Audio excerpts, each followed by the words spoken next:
everyone, my name is Rachel. Welcome back to my channel. Today I am starting a new reading vlog. This one's going to be quite a bit different for me because usually I do readathons that are based around a specific book series or a specific readathon or something like that. So for today's vlog, I decided to read some of Bree's absolute top favorite romance novels. So Bree is a romance booktuber. Her channel is In Love and Words. I will of course link her up in the cards above. I talk about her channel quite a bit because she encourages me to pick up a lot of books. I get a lot of my recommendations, especially contemporary romance recommendations, from her. I've realized that we do have a pretty similar reading taste. Like, I can't ever recall hating a book that she's recommended. I usually give books that she recommends at least 4 stars. And so today I decided to read a specific number of books that I know that she adores and has talked about over and over and over again on her channel. Some of these are more of like her all-time favorites, and a couple of these I think were specifically featured in her favorite romances of 2020. So I think I'm going to talk about the books as I read them. So this TBR is going to be a bit of a surprise, I guess you could say. But I did read one of them yesterday. Today is Sunday, March 14th, by the way. So I ended up going with Misadventures of a College Girl by Lauren Rowe. Now, Lauren Rowe, I know, is one of Bree's top favorite contemporary romance authors. I had never read from her before, so I knew for this vlog that I needed to read one of her novels. And just looking on Bree's Goodreads, it sounds like this is one of her top favorite Lauren Rowe novels, and I think this is one of the very few Lauren Rowe novels that she's read that are standalones, because Lauren Rowe has quite a few romance series, so I thought that this would be a good one to go with for my first Lauren Rowe novel. This is more of a novella. The audiobook was like 5 hours, like 5.5 hours.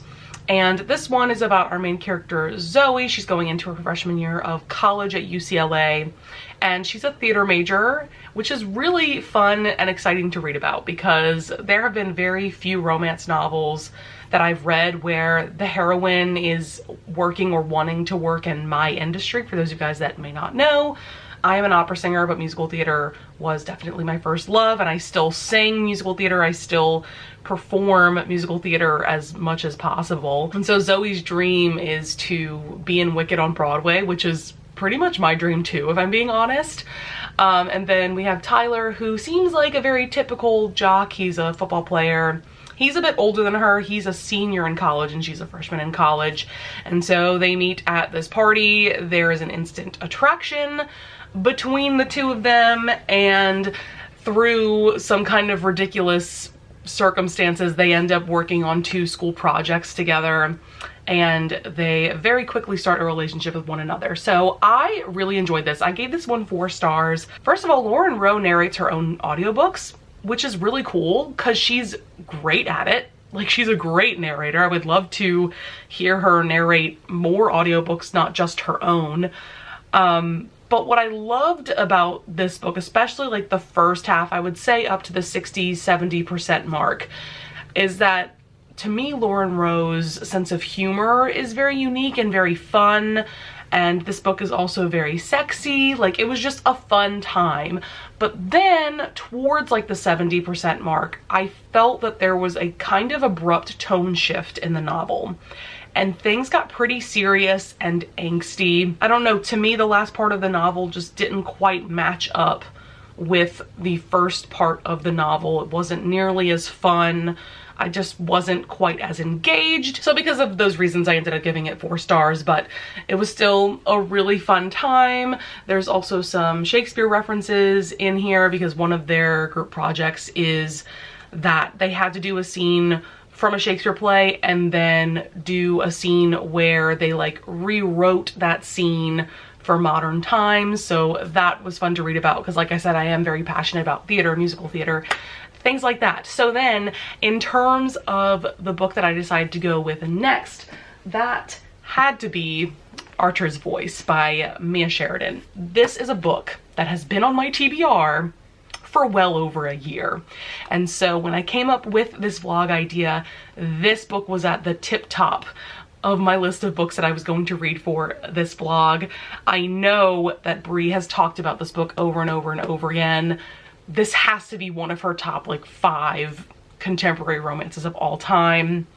And I can definitely see why. So I'm on page 213, that's chapter 22. It's a little past halfway. I have about this chunk of the book left to read, which is about, I think, 5 hours left of the audiobook, because my style of reading is that I like to listen to the audiobook at the same time as following along with a physical or an ebook copy. This one is definitely more of a serious, more of a dramatic story.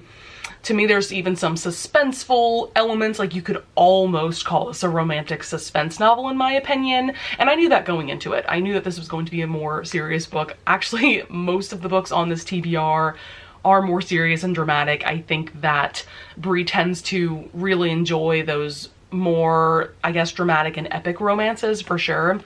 And this one to me reads as kind of an epic romance in a contemporary setting. I'm loving this, by the way. So we have our main character, Brie. She just arrived in this small town in Maine because she's escaping a very traumatic event that happened in her life. And Archer lives in this small town. He's lived in this small town his whole life. He is mute, and he's also a loner. A little bit later, we find out that he was in a very traumatic accident and he really can't speak. Like, his larynx was severely damaged. He would have had to have corrective surgery, but he didn't get that surgery, basically because some really bad person in his family made sure that he didn't get the surgery so he could stay silent. And something that this book has made me realize is that I really adore small town romances. They are just so good. I love when one of the main characters is the new one to town and the other main character has lived there all of their life. And oh man, I just immediately was rooting for these two to be together. Like, anytime the two of them would interact, and then as soon as she made it clear that she knows sign language because her father was deaf, like, I was just like so giddy and happy with like every little interaction that Archer and Brie had throughout the novel. And then as we get more and more in the novel, they start having longer and longer interactions, and like, I just love the build-up and development of their relationship. You know, they've both been through some pretty serious trauma, and I love seeing the two of them kind of heal through their relationship with one another. It's just something that's really beautiful to see. I also like that for the most part, this is a lower angst romance. Like, the drama isn't necessarily between the two of them. The drama is coming from outside forces. Basically, there's people in Archer's family that are honestly kind of pieces of shit and are kind of terrible. Also, because Archer is a loner, he is a virgin hero as well. And I love how that trope is done in this novel. I haven't read very many novels with that trope in general, so I definitely need to look up more recommendations. I know that Jen from the Book Refuge has done a specific recommendation video for that trope, so I definitely need to watch that video again. Yeah, I'm just loving everything about this novel. Do not be surprised if I give this 5 stars. Yeah, so I think that's gonna be it for my update for now. I think I'm just going to finish this out, and then I might do an update right after finishing this, or I might wait until I start another book to do an update. Hey guys, all right, so it is just about 4:15 p.m. Still Sunday, and a little while ago I finished Archer's Voice by Mia Sheridan, and oh my god. I knew that I was sleeping on this book for entirely too long. Yeah.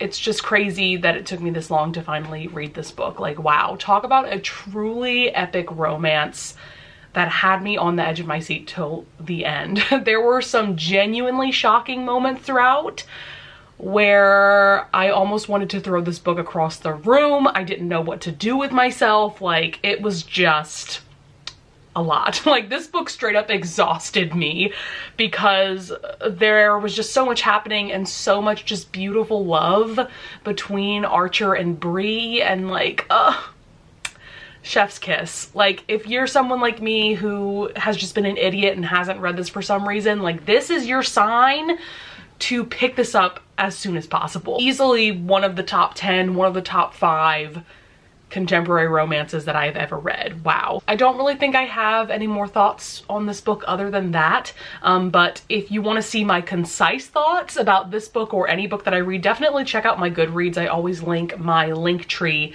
in the description below, and I review every single book that I read immediately after finishing it so that I don't forget to write the review. So yeah, Archer's Voice.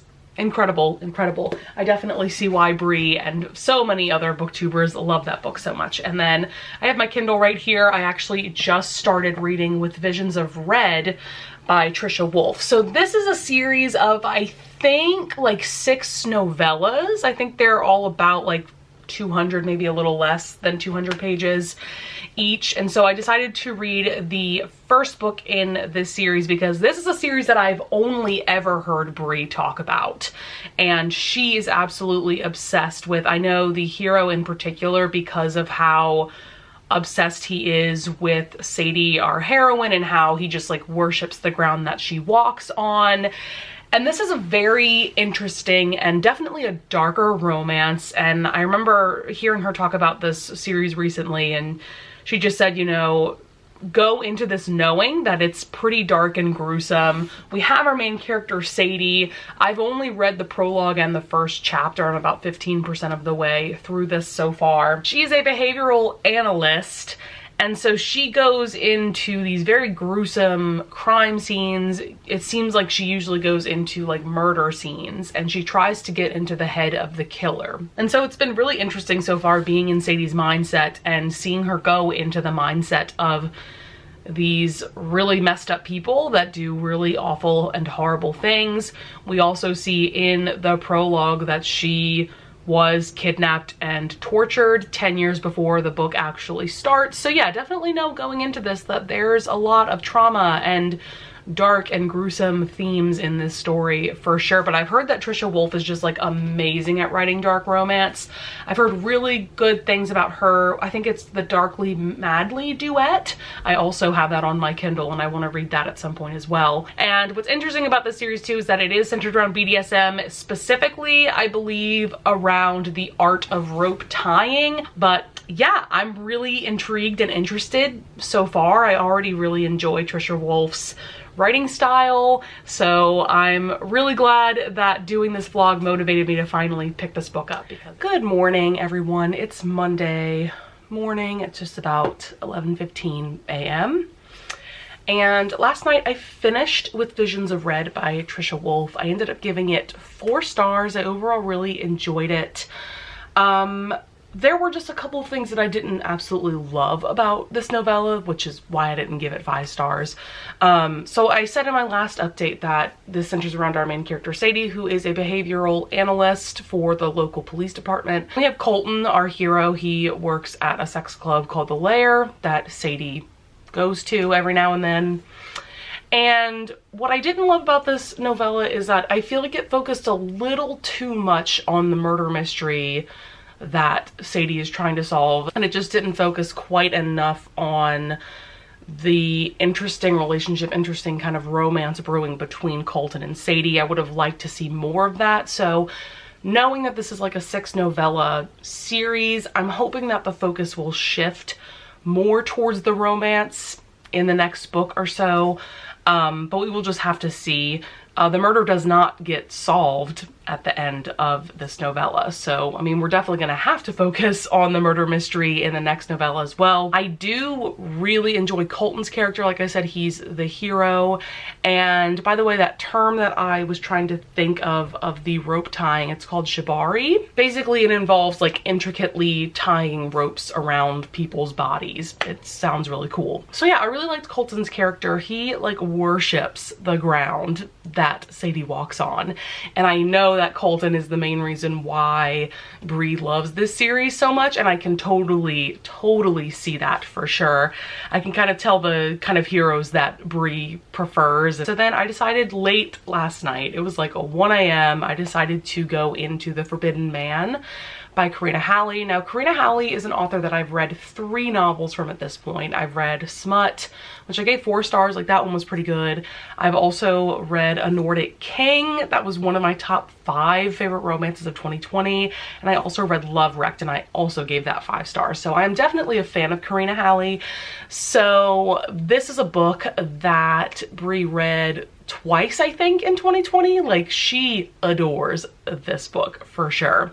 And so I knew when putting together my TBR for this one that I had to read this one, because I have just been meaning to read more of Karina Halley, but for some reason I keep putting her on the back burner with my TBR.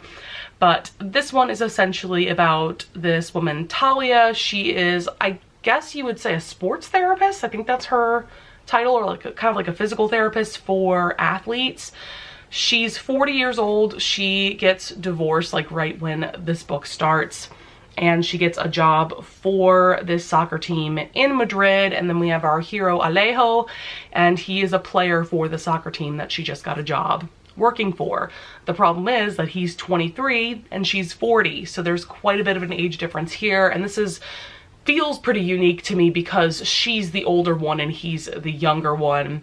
And so I'm enjoying it so far. I'm still a little bit wary about the two of these people together because Talia has a lot to prove in being a therapist for this team. There are not very many women that have this job or that are very respected in the field. We've already seen that she's kind of facing a bit of opposition from like one of the doctors that works from the team and people like that.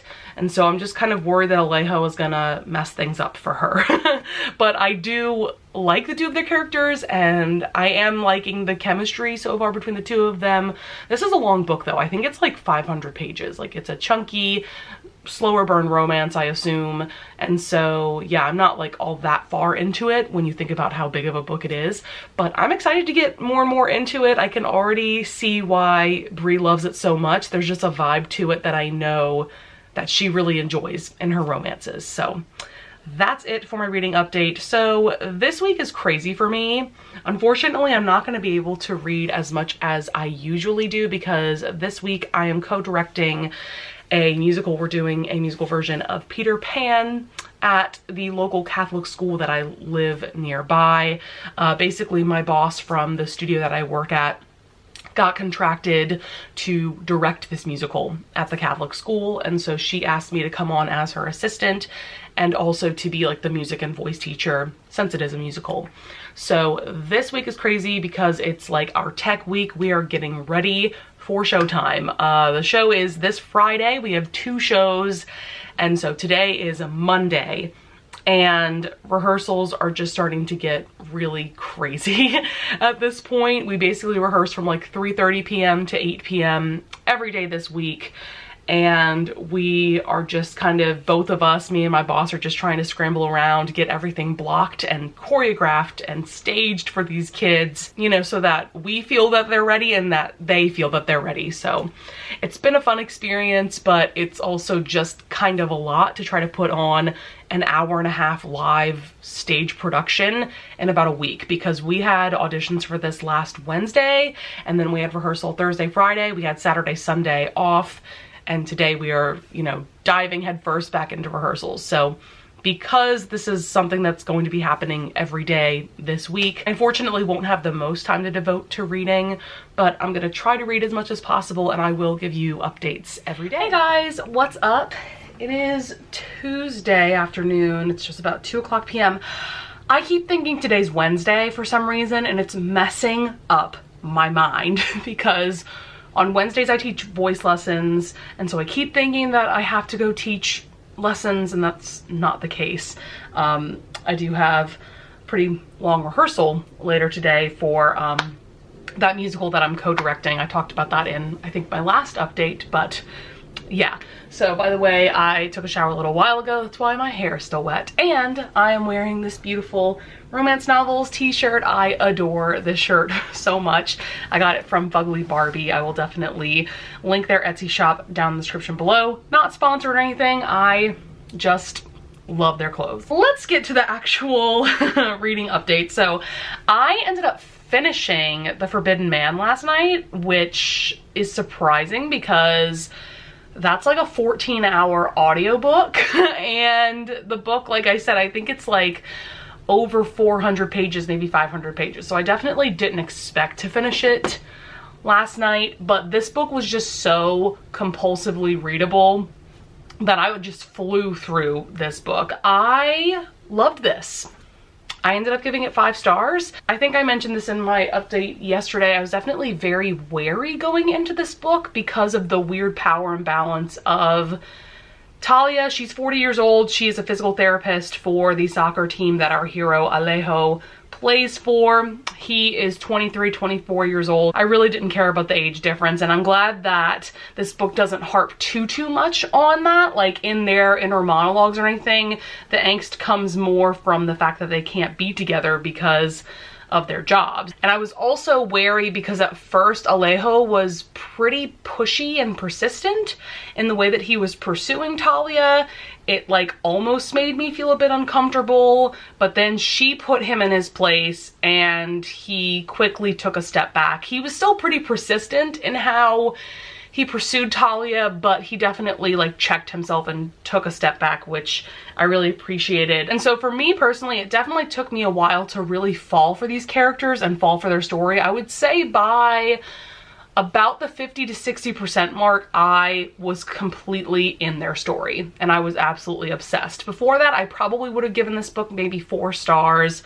But as the book kept going along, I just loved it more and more, and I couldn't give it less than 5 stars. I loved how passionately Alejo loved Talia. And while along the way, Alejo would make some mistakes because of his passion, like kind of impulsive mistakes, I don't know, it was just really beautiful to see his development and see him fall so hard for Talia. And then I also loved seeing Talia really find the love of her life, because at the beginning of this book, I think I mentioned this also, she just got divorced at the very beginning of this novel. The man that she was married to cheated on her. It was not a healthy relationship at all. And so seeing her eventually fall for Alejo just as passionately as he fell for her, like that was really beautiful to see as well. The angst is everything in this book. I mean, my goodness, there's so much angst. I mean, obviously, like I said, it's a forbidden romance, so there's just a lot of angst. Also, as usual, Karina Halley knows how to write sex scenes. There's plenty in this book. Just thought I would point that out. And their happily ever after was so freaking perfect. I'm gonna say about it, because I don't want to spoil anything, is that it's not the traditional get married and have kids kind of happily ever after, which is what Karina Halley does well. So I've only read like 4 books of hers, but at least a couple of them have like these non-traditional happily ever afters, which I really, really appreciate. So definitely recommend this one. I'm so glad that I read this for this vlog. I totally see why Bree loves this novel so much and has read it more than once. It's really great. So as far as what I started today, I knew that for this vlog, I needed to read a Britney C. Cherry book. Britney C. Cherry has been one of Bree's favorite authors for a very long time. And for whatever reason, I just have never picked up one of her books. And I knew for this vlog that if I was gonna pick up anyone's books, it had to be Britney C. Cherry. And so I asked Bree herself which book she would recommend I start with. I gave her 2 options between The Gravity of Us and Behind the Bars. And she basically told me that The Gravity of Us is great if you want the grump sunshine trope, and then Behind the Bars is really great if you want the friends to lovers trope. And I'm more in the mood for the grump sunshine trope at the moment, so I decided to go with The Gravity of Us. This is technically book 4 in, I think it's her Elements series or Elemental series. And I'm already absolutely obsessed. I'm 35% of the way through this right now, and I'm loving this so much that I just placed an order on Amazon to get a physical copy. That should tell you a lot. So just to give you the very basic setup, there's some plot twists early on in the book that I don't want to spoil, but basically we have our 2 main characters, Lucy and Graham. Graham is a very famous mystery thriller author. He is married to this woman, Jane, and then Lucy has a boyfriend as well. So that was one of the things that I thought was very interesting at the very beginning of this novel, seeing these 2 people already being in committed relationships, because I haven't really read many romance novels like that. I've read ones where maybe one of the characters has a girlfriend, boyfriend, or whatever the case may be, but I don't think I've ever really read a novel where both characters are already in relationships with other people. And so they basically meet at Graham's father's funeral because Lucy is a florist and she was providing some of the flowers for the funeral. They both get locked out of where the funeral is taking place, and that's how they meet. It's a very interesting plot for sure. And I'm already obsessed with these two characters and the dynamic between the two of them. Like, there's just some really fun banter going on. It's just a really great Grump Sunshine trope happening. And I'm flying through this book. Like, I've already read like 3 hours of the audiobook. And the audiobook is just about 8 hours. Like, honestly, I wish I didn't have rehearsal today because I just want to sit at home and binge this book and love every second of it. I have highlighted so many passages. Like, Britney C. Cherry's writing is amazing. I love it so much. It's just so beautiful. I totally see why Brie loves this author so much. I am just so excited to finish this later tonight, and then I think I'm gonna read one more book for this vlog. So yeah, I will definitely talk to you guys tomorrow. Hey guys, so it is Wednesday morning. It's just about 11:30 a.m. I'm getting ready to film my mid-March wrap-up. So I thought that I would do my update for today for this vlog. So I finished The Gravity of Us by Britney C. Cherry last night. I knew that I was gonna fly through the last half or so that I had left of the book last night. And I loved this so much. Like, man, did my first Britney C. Cherry book pack quite the punch. Wow. Like, I even messaged Brie last night on Instagram and told her, I just need all the Britney C. Cherry books now. I've already bought like 4 more for my Kindle because I'm just obsessed with her writing style. This felt like a very unique romance to me because it doesn't follow a quote-unquote traditional format or story arc for a contemporary romance, if that makes sense. This story is much more about Lucy and Graham emotionally falling in love than it is about them physically falling in love. So for instance, we only really get like a couple of short kissing scenes throughout, and then one pretty short sex scene that isn't graphic at all. So if you're someone that wants low heat romances, you don't want explicit sex scenes in your romances, I would recommend this because there's really not a ton going on physically between these two characters. It's much more about, I don't know, like their souls and their beings falling in love with each other. I feel like that sounds really cheesy, but that's really the best way to describe this. Also, I want to point out that this book centers around the two of them taking care of a baby, essentially. So if you're not a fan of that kind of plotline in your romances, stay away from this book. Also, this is the epitome of the Sunshine Grump trope, and the banter that these two characters have reminds me a lot of Jack and Rose in Marriage for One. The conversations that these two characters have and kind of how Rose gets under Jack's skin reminds me a lot of Lucy and Graham in this book. So if you loved one of these books and you haven't read the other one, definitely check it out. Both of these are pretty extreme slow burns as well. Even though this is a shorter book, it's definitely still a really slow burn. Like, we don't get really a real inkling of the romance until I want to say like the 60 to 70-ish% mark. So yeah, I definitely get pretty similar vibes from both of these books. Then in terms of what I'm going to read next, I'm going to read one more book for this reading vlog, and I decided to go with Heartbreak Warfare. I can't remember who the authors are. I know one of them is Kate Stewart. I can't remember who the other author is, but I'll put the picture of the book over here. I am planning on reading this book because this was featured in Brie's top favorite romances of 2020.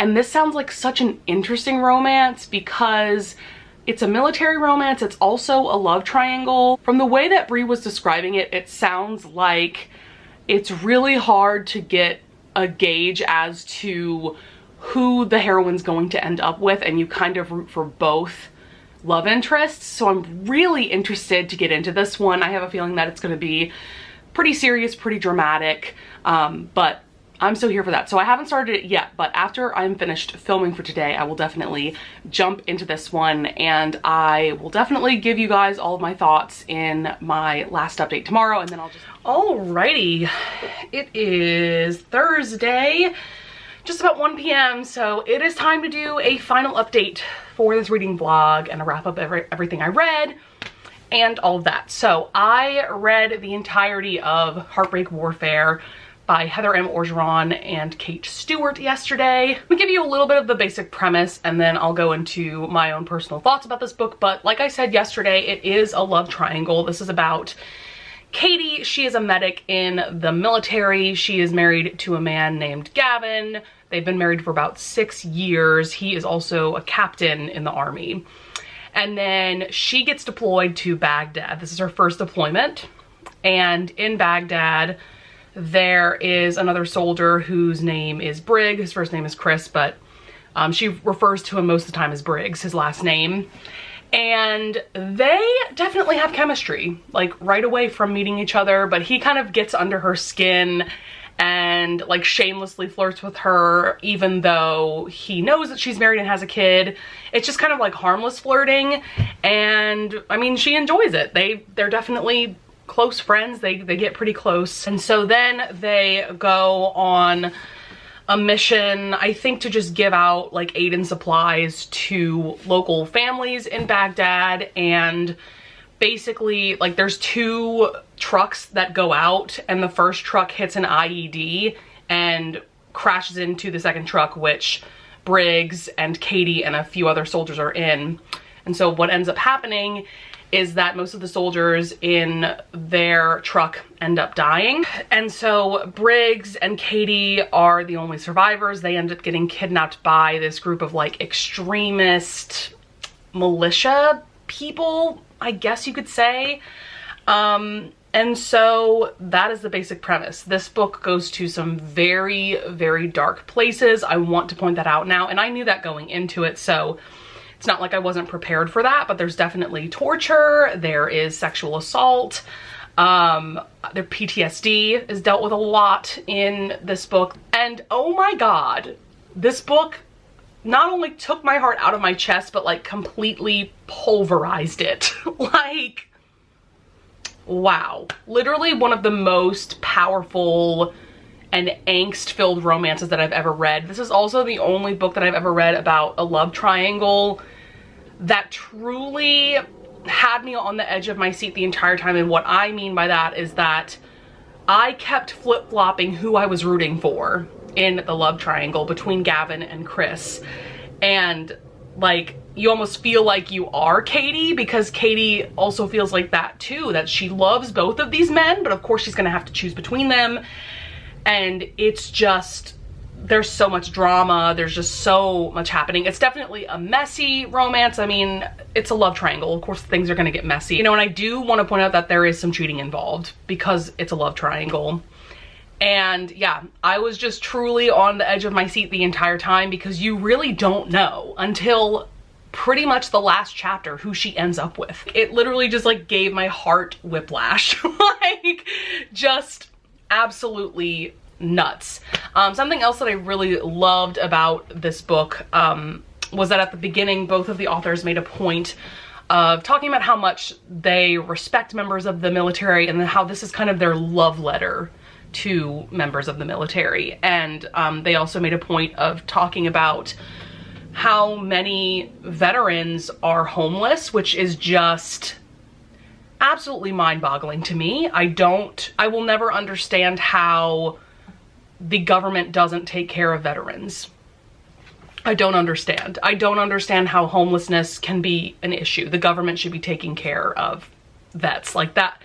That is mind-boggling. And then they also made a point of talking about the rate of suicide from people either presently in the military or vets or anything like that. And so they put a couple of resources to check out for helping soldiers and veterans and people in the military. So I had to give this 5 stars. I was just so immersed in this story, and I like blew through a good half of this book in one sitting. A lot of these books I get I don't know, just kind of a similar feeling from reading most of the books that I read for this vlog. And it's just kind of cool to get a window into like Brie's reading taste and her personality through reading some of her all-time favorite books. So with that being said, let me just wrap up everything that I read for this vlog. So first things first, I read Misadventures of a College Girl by Lauren Rowe. This one was definitely the most lighthearted, though, like I said in an earlier update, it does turn pretty serious towards the end. I would say like the last 30% or so.